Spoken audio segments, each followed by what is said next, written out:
No way. Hey, everybody. We are back. Welcome to Blah, Blah, Blah. This is episode 3. And this is sort of what we decided to do. I know that this is a new thing, potentially, but we decided that, let's see how many times I can say decided, but we decided that every other episode, we would do a companion episode about the guest we had last week because I'm not good at this.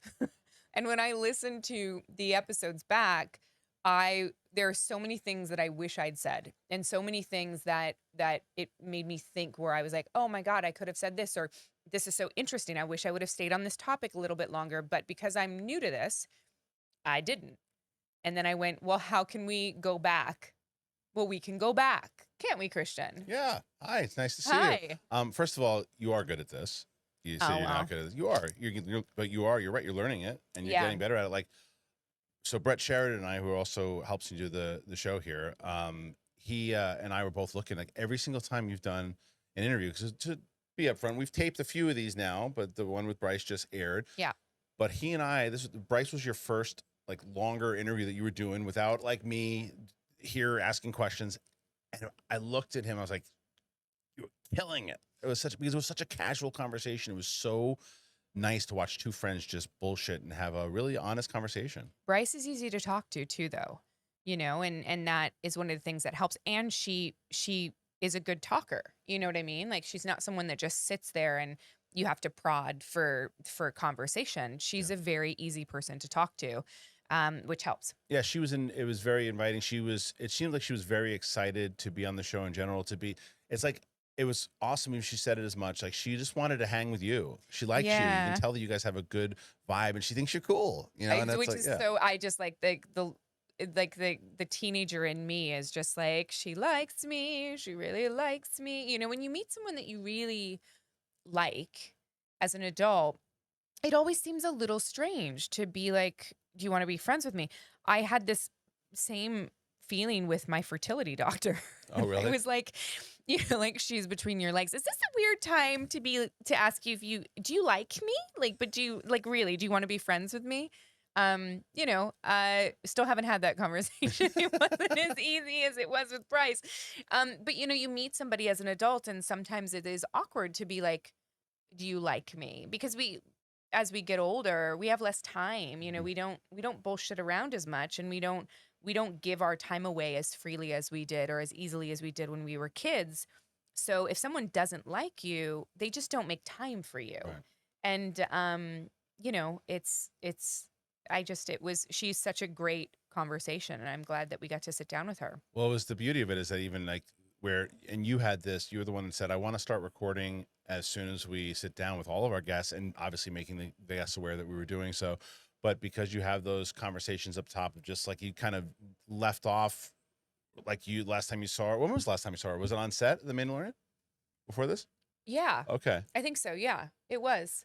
Yeah, because like even it seemed like, and the way that you guys would talk about those things, and I really enjoyed the conversation. I mean, you guys were talking. You even said this the other day. You're like, "Oh, we only talked for like an hour and 15 minutes." I'm like, "No, it was way longer than that." But it didn't feel like that. Yeah. It just felt like what I told somebody was, I said, what I really liked about it was I felt like I was invited to listen to two people talking over a lunch or breakfast, but I always felt like I was invited. I never felt outside of the conversation. Oh, I love that. I love that. I realized, I grew up in a family that talked over each other. Yeah. And that's how you got a word in edgewise, was you just talked louder and faster than the person Had to who find was your speaking. You moment. had to find your Yeah. moments. And I'm consciously aware of that as an adult who's grown and realized that's not the respectful, proper way to speak to people. I was so conscious of it with Bryce that there were times where I really wanted to say something and I stopped myself because I didn't want to interrupt her. And there were times where I wished that I had said, tell me about that. Right. Tell me about these moments. And I didn't. And I found myself sort of like, oh man, I missed an opportunity. And there were so many of those moments with her. Welcome to the podcast game, right? I Yeah. mean, shoot, I think I even said this to you when you were on my show for the last the interviews that you did. There were tons, and I've known you for 17 years, and there were tons of stuff that I was like, oh, I should have asked her that. I should have went down that path. But you do what you can inside of that conversation. You keep a mental note, and I think you did a great job the way you were talking to her, because she was, again, to reiterate, it felt like watching just two people the way you would normally have a conversation. That's what you said. That was so why you wanted to do this in the first place. Those real authentic conversations. Sometimes you'll hit the moments of the things you want to ask, and sometimes you won't. And that's why you'll have this, to do it. And then she said it as she was leaving. I want to come back. I want to do it again. I know that was another thing that I regretted. Like I felt like I was staring at the clock, and I felt like I wanted to keep talking to her, but I was also aware that it had been almost 2 hours and we had 3 guys in here that were getting really hot. And I was like, she has a life. I'm sure she has to leave. She seemed like she wanted to hang out with you for a while. It was really, I know. It was awesome to see. It really was. We have been, since the interview, we have been texting back and forth, talking about her art. And you know what's funny is she talked about the fact that her watercolor, at the very end of the interview, her watercolors are not good. And she sent me pictures. And they were awesome. Every single one of them is something that I would put on my wall if I did it, because I would have been so proud of myself. Yeah. And I find it interesting that we're so hard on ourselves, not to say that and I keep calling them my pots. Robin gets so mad. He goes, stop. You don't make pots, Katee. You do pottery. And I was like, no, I make pots. I don't know what you're talking. I made pots. I made 2 pots. Hey, you want to pots and pans? You want to go? And I was like, he was like, every time you said to her, you were like, yeah, I make pots. You don't make pots, Katee. You make pottery. I was like, oh, right. But, so I'm sure my pots aren't as bad as I thought they were. I make pots.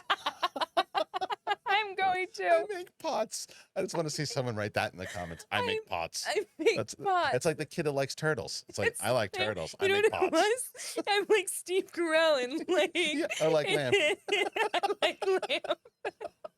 I make pots. I make Did pots. I tell you about the last time I was on set? I make pots. I make pots.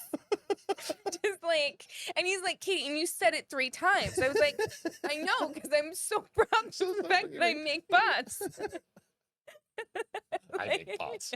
I make pots. I love it. Brett's not laughing as hard as we are. He was trying to hold it. He was trying to hold it in. But yeah, it was those moments, and to hear her. You're right, though. You guys are hard on yourselves, and I think everybody is, right? My wife also is an amazing artist, like really, really talented, and she doesn't feel that way. Yeah. And the stuff that I'm like, this should be hanging. Maybe I don't have the eye that like she does or other people have, but I'm like, to me, especially when I'm making stick figures, it looks pretty damn good, So, but anyway, to watch you guys have those conversations in general, and how open she was about like her family, I thought that was pretty awesome too. I thought so too. For somebody that has been in the industry as long as she has, and whose family is as, whose father is as well known as he is, for her to be so open and honest about that is really refreshing. And that's sort of one of the things that I really wanted this to be, was a place for, not that I'm sitting here trying to get people to talk about things that, because we talked about this. The things I say here don't just affect me. They could potentially affect my family. Sure. So I need to make sure the person I'm talking about is like okay with it. Mm-hmm. But it is nice to sit down and have these real, honest conversations. Yeah. Well, what she talked about with her mom, though, when she brought that up, like, I learned so much about her through that conversation about her mom. Like, she was talking about how tough her mom was. Her mom was like not in the business. And the fact that her dad had her as this like almost good luck charm to be on all this stuff. She's like, I'll do it for you. But she wanted nothing to do with the business in general. Nothing to do with the business. And you could see why you kind of need that kind of balance, right? Like, I've never met Ron Howard, and I don't know Bryce. I haven't either. But I can say that from the interviews you've seen, the things, you only hear great and wonderful things about Ron Howard. Yeah. But it's like her mom has kind of always been the one, she's not the public figure. No. But you can see why after that conversation. But you also see how much strength she provided to the family. 100%. I was going to say the strength of this woman. I wanted to one of the things that she was talking about when she was talking about her mother being raised by a single parent, I wanted to say, was it the father and the mother? Because that is a huge tell if a young woman is raised by a single dad. Mm. That changes the dynamic tremendously for the most part. I would imagine not every situation is going to be that, of course. So I found the story of her mother to be so enlightening to who Bryce is. Like this woman that's like, managing a gun range and like, flying it's absolutely crazy. Like she sounds like she was just, or is such a strong force of a woman that if it makes complete sense that she raised Bryce. Well, it does, because you saw in that interview with Bryce, like you mixed, and from what you see, the public persona of like Ron Howard, of how nice and kind of not to say that her mother isn't nice and kind, but what I mean is that from that kind of strong, there were times in the conversation where Bryce would get into something and it was like, that's the reason she is so kind of she's so successful. Absolutely. And she's such a good director, because that portion of it, I'm not saying some of it didn't come from her dad also, but what she was describing from her mother came in there. And then that really open, warm portion as well that comes from when you see those interviews with Ron, that was there the whole time too. So it was fascinating to watch. I also loved the idea that her dad is so good, not only so good at what he does, but knows the business and knows the crew and knows a movie set so well that he can see somebody who is a waiter at a restaurant and say, you're a first AD. Yeah. I know it. And he is. And not only that, he's a phenomenal first AD. That story to me was absolutely amazing. That, but that reminded me of Bryce, of Bryce sitting here. Even the fact that she was our first podcast guest. Mm-hmm. The fact that she was like, of course I'll come on your podcast. That would be fun. I'll take a chance on you. I love that. Yeah, it was great. It was great to see, and that was a great story she told about her dad. But it was also, as we were going through and wondering what you were going to ask and talk about, like the thing is, and this is something that we just talked about this before we started shooting this, and you were like, one of the things that I always want to do, I have notes and I have things that I want to ask, but I don't always think that I'm going to get to them. And I said, don't. Yeah. Go where you're going to go. And there were some things that we kind of talked about before with Bryce, and that was, I was very curious about if she ever wanted to direct, if she ever wanted it. And you just kind of came up with that naturally inside of the conversation. And I thought, because she would maybe been around it her whole life, I was like, I don't know, this kind of back and forth. She knew. She knew from the get she wanted to do what she's doing. She knew. And I love that fortitude, and I love how driven she is. Because most women that are driven get we can be labeled, and we talk about it as much. You can be labeled a bitch. You can be labeled so many different things, because it's not becoming of a woman to be so driven, or at least it wasn't.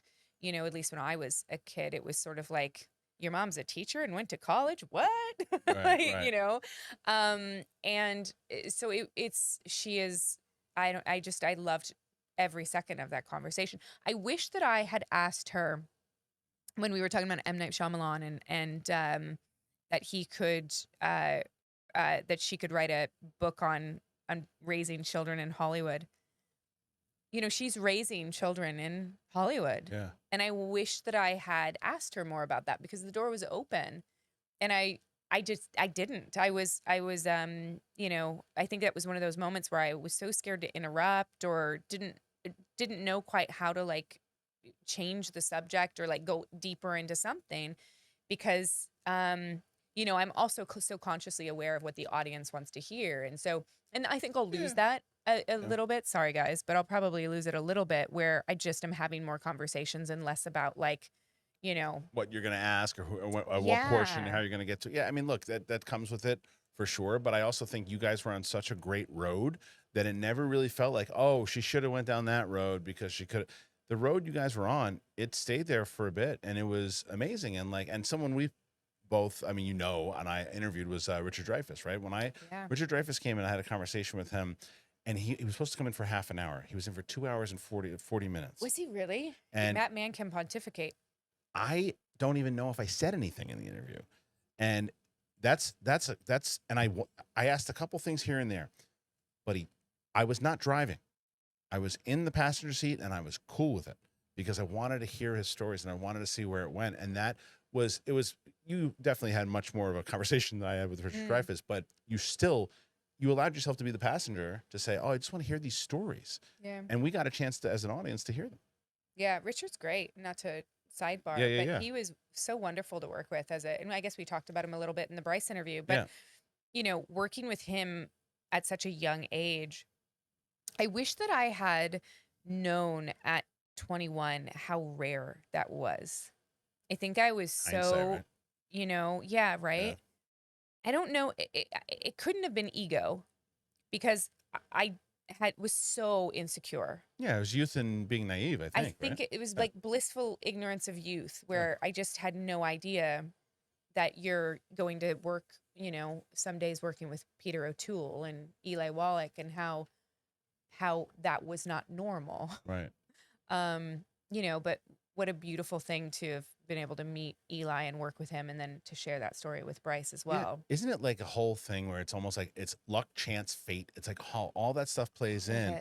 And that story she told, not only about, I mean, I guess it's all of it, of the M. Night Shyamalan stuff, but how M. Night found her on that play. And then the woman who found her in the play that says, who's that girl that just popped in? Like, that's a crazy story. It is fucking right? mind-boggling. That's a crazy story. And then I was telling Robin, and then the fact that he wouldn't allow her to audition just in case it was a shitty audition and they wouldn't allow him to hire her. Amazing. Yeah, someone who knows the system. So smart to say, no, this is my person. And to know it may be harder off the top to get them to hire her potentially because, she's never done much of anything. But it will be a lot harder if you get an audition that's not good and someone's good. Right.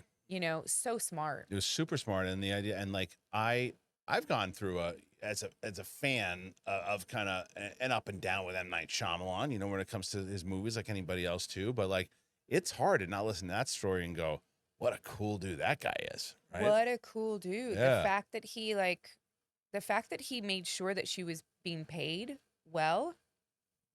I mean, for my family, for the people living in Oregon that don't know, it really is so rare that a producer, a creative producer or a director has any idea what you're being paid. Right. Because it all falls on lawyers. It's all business affairs. They want to do this. They don't want to be involved.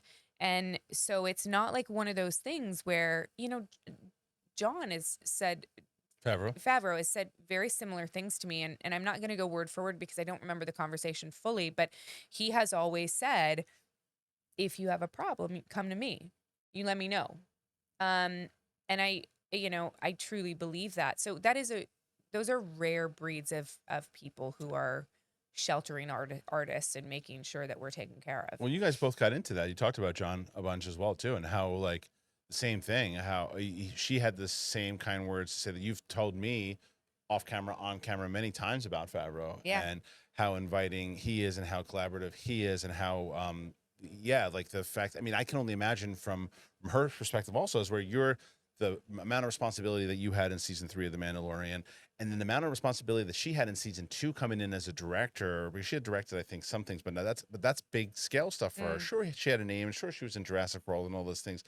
But as a director, taking on a Star Wars project, I remember when she was announced, like, oh, interesting. Well, her dad's a director. Maybe she can direct too. And you're like, hell yeah, she can. And now people are like, give her a movie. So give her the keys. Give her the keys. She's so good. Yeah, the Jude Law story was cool too. Yeah.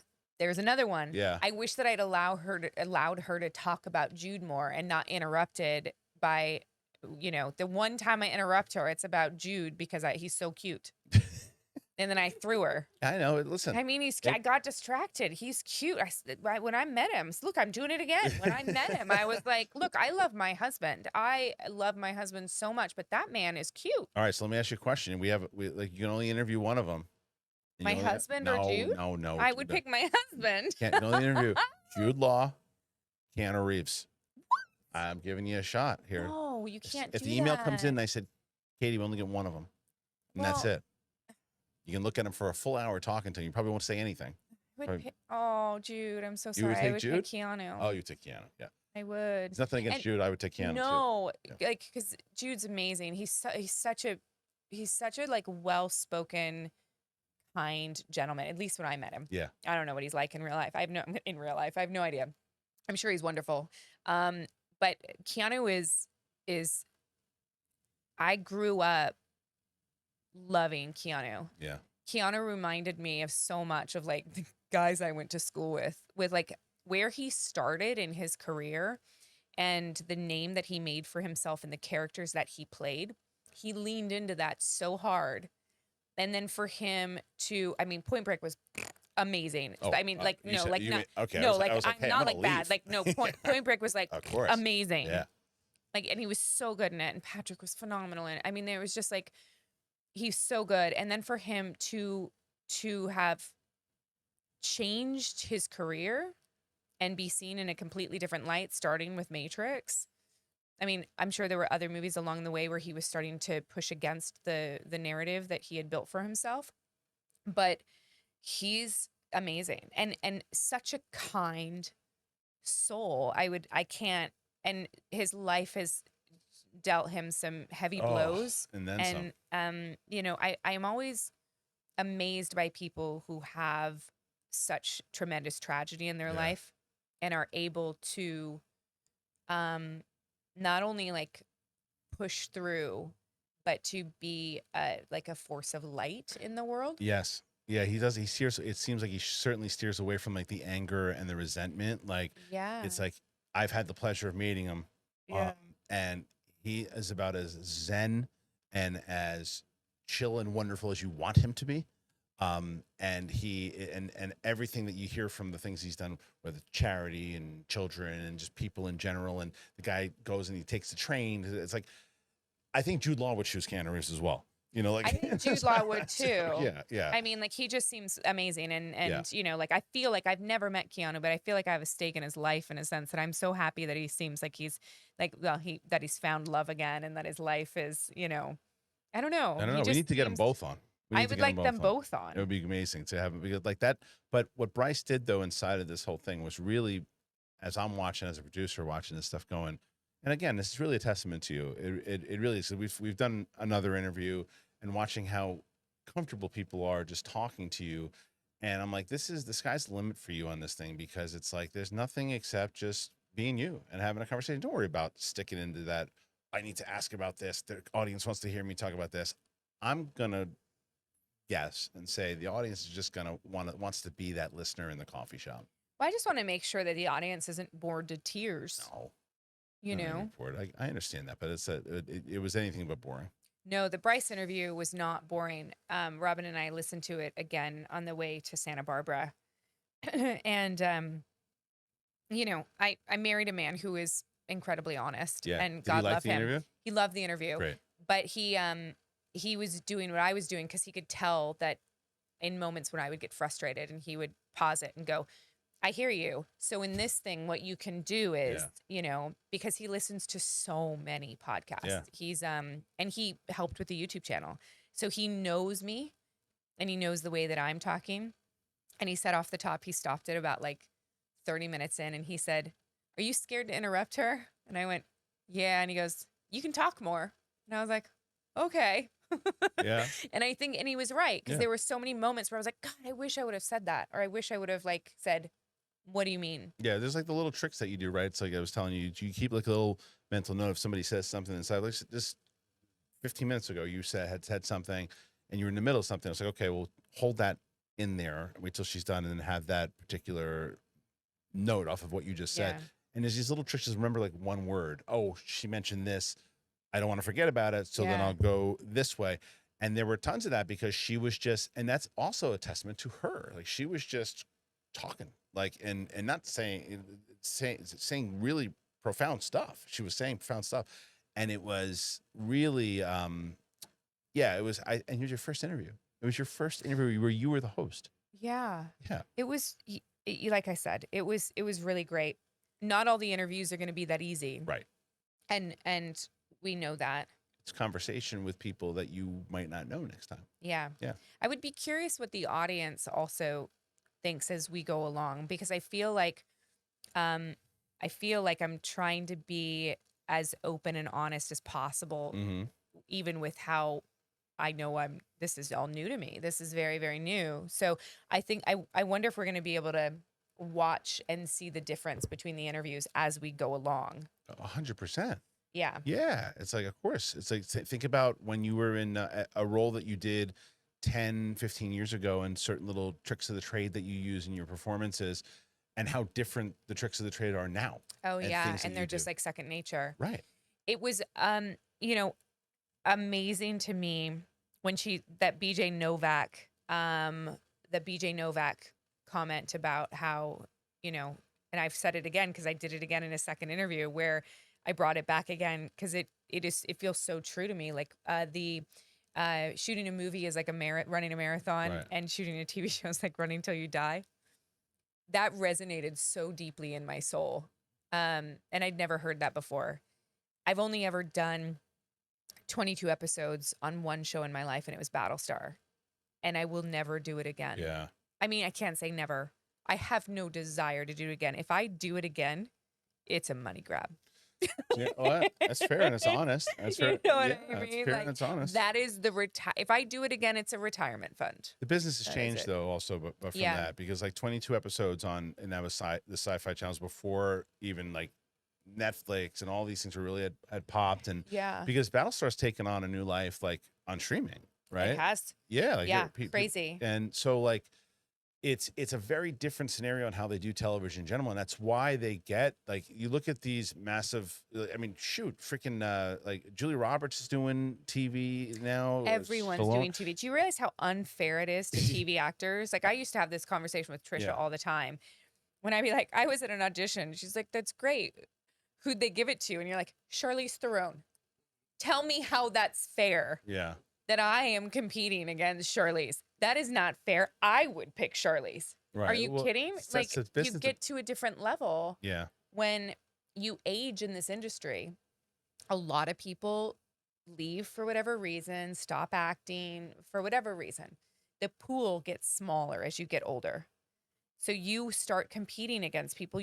I start to realize that I am on lists with women that I am like, no, that's not fair. Oh, just give them the job. Why am I trying? Well, Like, I mean, this is dumb. yeah, I mean, I guess I understand that, but I think this is what the way the one thing streaming has done, right, is that it has, because of not doing 22 episodes, you can do 6 episodes of a show. You can do these things. You have these budgets now that the Disney and the Max and all these different streaming platforms have to get these stars, but there's also so much more content now. So much more content. So Bryce brought that up. yeah. So much more content. We're so blessed. I don't like the 8-episode model. How come? I mean, I like a longer show. I like more episodes. I think that the downtime between the big budget shows is too great.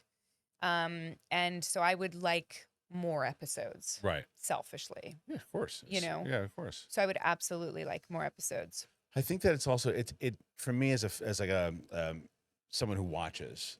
I think that it's Star Wars, for example, right? Star Wars for me, when I'm watching, I like the shorter, not the shorter episodes as far. I would like them to be longer. I've told you this. Of course, I concur. Yeah, between 45 to 60 minutes would be what I would love. Of course, selfishly, I want yeah. them to be 2 hours. But I also, if they're telling a story within 7 or 8 episodes, and they're spending enough time there, and it's enough story, I just want them to tell a good story. If it turns out, as an actress and as someone who's of course you want a little bit more time to develop the story, make a little bit more cash. I get it, but like, it's just a matter of how much time is it gonna take to tell that story. And I think that sometimes they do it right, and sometimes I think Stranger Things does it right. I think there's a few other shows that do it right, and there's other times that it's just like, let's put out a whole bunch of them. I remember Lost back in the day, season 2. They put out so many episodes because it was on network television. Yeah. They needed to fill the sponsors and all that, and it just diluted the show so hard. bad. It gets hard to do 22 episodes and keep it like fresh. Yeah, that's hard. That takes a big writer's room. Like it absolutely does, to come up with those ideas, because that is a lot of content over and over and over again. Um, but yeah, it's the model doesn't work though because our contracts as actors, not to get into it, haven't changed. So we have these really long hold periods Yeah. where like you can shoot 8 episodes and it takes you 3.5 months, or 10 episodes and it takes you 3.5 months, and then they get to hold you for like 16 months, and you're like, Mm. so you're preventing me from going and doing another TV show as a regular. And granted, if you're super famous, you can kind of get out of it sometimes. Um, but like you get held for a long time. And then Yeah. people are like, where'd you go for 2 years? You're like, yeah, I was on hold. And then they canceled the show. Awesome. Yeah. Like, People so don't realize it's, that. people It's don't true. realize it. Yeah, They it's don't true. realize that actors are held. My contract for a show, if I'm a regular on a show, I can't go do another show. Right, because if they decide to make that show earlier than expected and you book something else, then there's going to be a conflict. Yeah. Right, unless you get, but Yeah. can you get it cleared at certain times too? Let's say like hypothetically, you're in the middle of like, so we don't know where season 4 of Mandalorian is landing and all that stuff, and then someone comes along and they go, "Hey, Katee, we want you to do this show." If you reached out to say, like, I'm only using Disney as a hypothetical. You would have to call Disney and get Right. permission. Okay. So like the only reason I was allowed to do Mandalorian was because Netflix released me from my contract. There was a moment where we didn't know if I was going to be allowed to do season 3 of Mandalorian because it was a series it was a series regular. It was all episodes, and I was under contract with Netflix for another life. That's a direct conflict. Wow. Yeah. We had to get Netflix to agree to release me from my contract. Was that easy or? Well, they knew they were not going to pick up the show. Okay. So it was literally at that point, it was just getting someone to sign the paper, like just say fine, Yeah. because they weren't going to pick up the show. They'd already, it wasn't performing for them. We knew that they were going to, but we also had to get Disney to agree to take me in second position. So it was this really complicated deal Yeah. that almost didn't happen. And I was getting a little nervous there down to the wire. Like, what are we going to do? And finally, like, I think it came down to the wire and Netflix finally released me from my contract. Well, that's where that whole fate thing goes. As you're telling that story, I just watched the Michael J. Fox documentary on Apple. Yeah. Did you watch it? Great documentary. So there's a scene. It's heartbreaking. It's very heartbreaking, but there's they go through the whole story of how he got Back to the Future. Mm-hmm. And so he was working on Family Ties. Yeah. He was the breakout. They didn't even want him for Family Ties, by the way. He's the breakout star of Family Ties. He does his thing. He's the biggest TV star. And they want to do Back to the Future, and they wanted him for Back to the Future. But no one even told him about it. Yeah. Because they wouldn't let him out of his contract. And then Eric Stoltz shoots half the movie. It doesn't work out. They reach back Eric again. Stoltz. Yeah, I know. Well, they reach out again to Michael J. Fox, but this time the producer says, "Okay, listen, I feel bad about this. They want you to do this movie. If you can commit that you have to do both." And this guy was shooting. Imagine this, shooting TV and that TV schedule, the marathon until you drop, and then shooting a movie, that one of the biggest movies of all time at the same time. So very, very different level, but I did it for 4 days. Which ones? I did Battlestar at the same time that I did White Noise 2. Really? And the only way that they would let me do it is if I was shooting Battlestar during the day and White Noise 2 at night. And my mom came to Vancouver with me and stayed awake with me to keep me through it and help me with my dogs. So I was like, I don't know what I'm going to do. And at one point, I think I was like on day 3 of it or something. And it was a wide crane shot of me on White Noise 2. And I was barely seen. Oof. And I was like going into my 3rd day of like being awake. And I was like sobbing in my trailer. Sure. I was so tired. And my mom literally opened the trailer door to the producer and went, "She's done. She's done. I don't know what you got to do something." And they brought in a double. Oh, wow. And they let me go home. And I think I slept for like 3 hours and then did my last day on Battlestar. It killed me. What? I cannot imagine doing it for that long. He did it for, I don't think they said how long he did it. At least 3 months. It had to have been, right? It had to have been. I did it for 3 days. Right. And it almost killed me. Wow. It almost killed me. Wow. I didn't sleep at all, though. But isn't that crazy how that, like, so first of all, go back to that with the performance, right? Like, do you go back and look at that time and the season of Battlestar when you were doing that and then the movie, did it affect the performance? I don't think so. Okay. And if it did, I think it probably helped. It was I believe this has been a long time.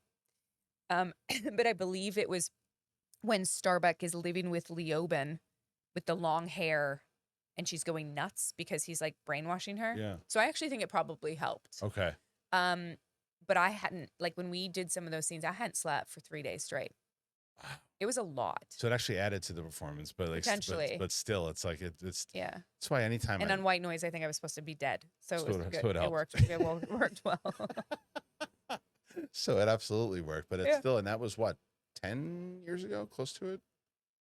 I met Scott filming that movie, and we Oh, started longer, dating yeah. when I was 24.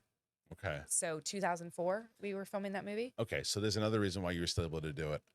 I was Good. 24. Yeah.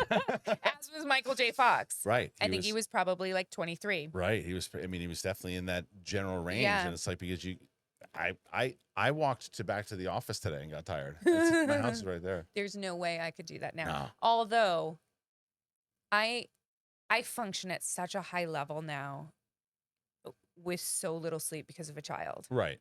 You know what I mean? It's Like a different energy level though too. It's like instinct that kicks in though with the kid stuff too. Like because I do the same. Like in the morning I'm Yeah. up with my little one. It's a certain instinct. But then when you start putting it into the work, you want to be there. You want to Yeah. be mentally there. So yeah.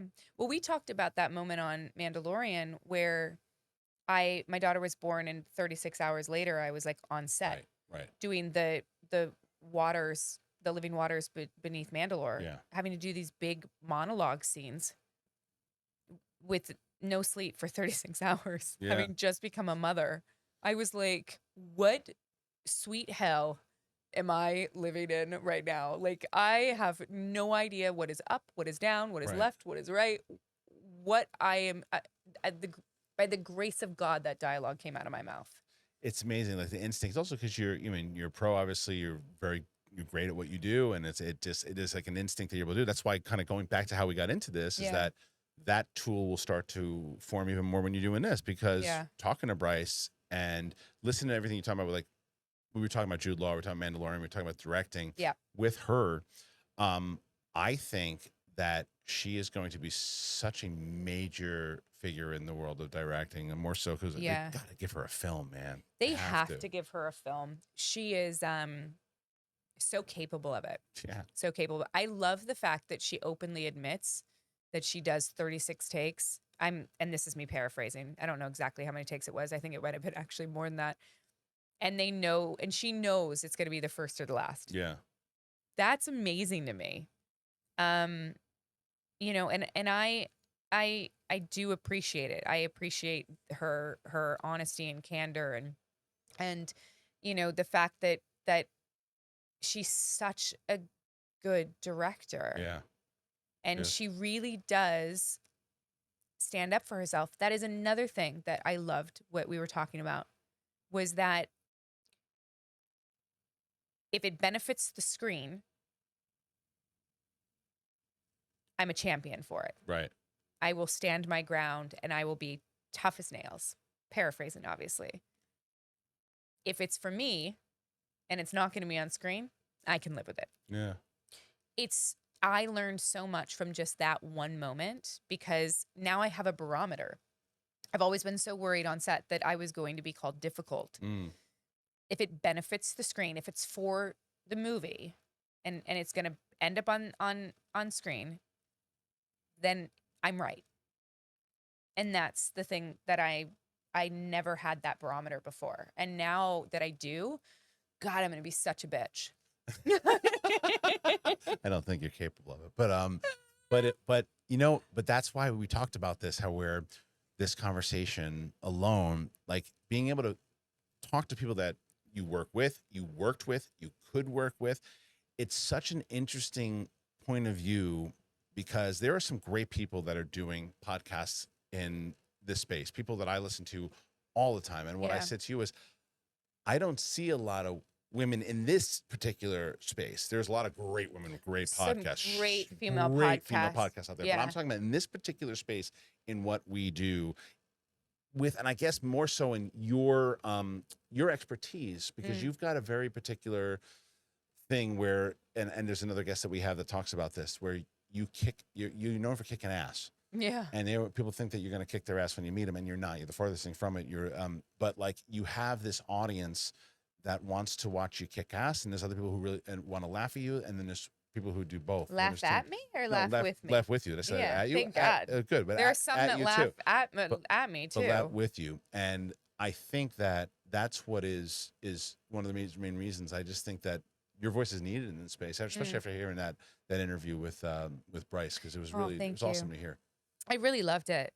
I had a good time, and I just can't wait to do this more. Yeah. I'm curious what the audience thinks too. So leave your comments. Yeah, we'll know. Let me know. We'll know from the time we aired this one. We'll know because we'll see that because the Bryce episode will have aired at that point. Yeah. How are you feeling about it overall? Like everything that's going on. I mean, you got a live event coming up. You got all that stuff. We have the live event. You can still get your tickets. Hopefully the live event, hopefully the in-person is sold out at this point. Yeah. But you can still watch it live streaming. So go to BlahBlahBlahKatee.com. Yeah. Check it out. There might still be tickets available. It'll be fun. We have a special guest. We do. And it's, we questioned who to have as a special guest, and I think we made the right choice. I think we made the right choice. So I'm really excited, and I think that people will like it. It'll be great. I think so too. It's gonna be fun. It's gonna be fun in general, and I think that that's why. For people that don't know, is that we had, as Katee was coming to do this show, she has, if you're a fan of her, how hard of a worker she is and what she's been able to accomplish. Like she even said it in our first podcast together that Robin told her, if you're gonna do this, you gotta commit to it and you gotta be serious about it. You have been very serious about it. You have been, and I think that's like going in, and you've been hesitant about certain things, but you've also. So going into a live event and going into, I mean, it's exciting though. You've done these big, massive crowds before though. I can see Brett yelling at me because you can't see my face. Stop slouching, as he said. Yeah. Sorry, guys. For those of you, I'm slouching behind my microphone if you're listening in your car. Yeah. You can't see my face. I tend to hide behind things. That's it. I try to get as small as possible sometimes. Yeah, no, it's the live event's going to be fun. Yeah. And, I've done a lot of Q&As at Comic-Cons. And I like to say that that's my favorite part of the con, because that is the time when I actually get to hear from fans and talk to them. And I love it. Some of my favorite fans are the really, really little ones, which sadly can't go to the live event. Right. It probably wouldn't be appropriate. But, I've done some pretty obnoxious Q&As too, so you never know. Well, this one's gonna be a full podcast, and so it's exciting that you kind of get the raw footage and people get to see the whole thing that'll live on that site. But then to do that, and then the idea of them being in the car with you, and I know I'm excited for that too. So we're gonna leave directly from doing the live show, jump in a car, head back to Los Angeles, and do the Q&A with the people that are on the live stream. It's amazing. I love that. That's really great. It's gonna be a lot of fun. Yeah, and then it's more. We have more guests that are lined up. We have some fun ones that are lined up for sure. Bryce wants to come back, which is really great too. And I wonder, so the skeleton crew that she's going to do, that's the Jude Law thing it is the Jude Law thing. And then I wonder what she's going to do next, because let me ask you this question, and you can decide to move away from it. I can pivot. You can pivot if you want, but you feel like you're going to work with her again? Oh, I know I'll work with her again. Okay. And I'm not saying that because I have intel. So don't go online and be like, Keanu said that she's blah, blah, working blah. with Bryce, right? Right. No, I just know that I will. I know that she will be in my life for a long time as a friend, but also I know that I'm going to work with her again. I know I will, because she's so good. Yeah. And she somehow thinks I'm classically trained. So. You did it. You did it. You did it.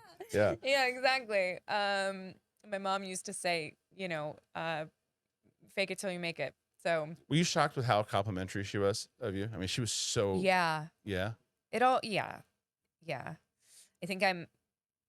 Yeah. I mean, I know if I was a singer, I'd be like, I know I can carry a tune. Yeah. I know I can carry a tune. Yeah. But it always is really weird when somebody who I admire and respect, who's in the same profession that I'm in, thinks that I'm so talented. Yeah, she's like thought the world of you too. Yeah. Was that the longest kind of one-on-one conversation you've ever had with her that period of time? Yeah. Was it? It was, because we always get interrupted. We Right. always get yelled at by the first AD, Yeah. who's always like, ladies, stop talking, go. And I'm like, we're talking about the scene. Right. No, we're not talking about the Right. scene. We're not. We're talking about something completely different. Yeah. Yeah. Because we really get along on set, and I love her energy. She always comes in with a lot of energy, and I always have a lot of energy. So, you know, I try not to let the crew see me tired. It's one of my biggest things, because they're more tired than I ever will be, you know? And I learned that, oddly enough, when I was doing Riddick, and I fell asleep on a set because it was night shoots. And I had one of the producers tell me to not, she's like, up, out of here. Don't let the crew see you sleeping. Don't let number one see you sleeping, you know? And at the time I was like, fuck you. But at the same time, I do understand what she meant. You know, this is, you can't let people see you down, because it takes everyone down with you. Yeah. And I've learned those lessons as I've gotten older in this industry. So It was great to, again, hearing that story through the lessons that you got. I mean, it's hearing Bryce talk about that, how important the crew is, hearing you talk about the crew. And then we got into another conversation with our next guest, kind of about that type of thing too. You two, should we tell people who our next guest is next week? Yes, we should. Yeah. So next week's guest is none other than Glenn Howerton. If you are a fan of Always Sunny in Philadelphia, you will know who Glenn is. He is in a movie right now called Blackberry that is quite possibly one of the best movies I've seen in a very, very, very, very long time. And I would highly suggest you go find that movie, because if he is not nominated for something in award season, I think it's a little criminal. So. It should be. It's a must watch. I just watched it myself, and it's a really, really good movie. I was excited to have him on. That's another one that I was like, it's funny because I watched the footage and the stuff. But like, this is an interesting podcast experience for me, because normally when I listen to my podcast, I'm in the car, I'm on my headphones, I'm watching one of my new favorite podcasts now, but I'm in the room. And it's like, because like, these are people that, when you told me Bryce was coming in, she doesn't do a lot of interviews. No. So that's why I was like, oh, interesting. And Glenn is a really talented dude, funny guy, like, and a super nice guy. So like, this has been an experience for me too, to listen to this podcast, but it's like, it's weird. I have to like separate myself sometimes going, oh, I have to switch the camera. You have to hit stuff. Yeah. Yeah. Yeah. And I just can't wait for the rest of the lineup. But right now, that's it. This is episode 3. We did it. We did another one. Yes, we did.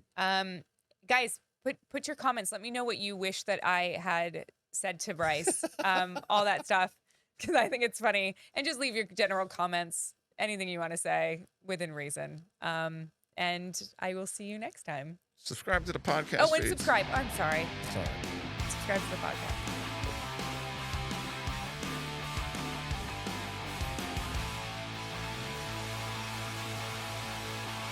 Ha ha ha ha ha!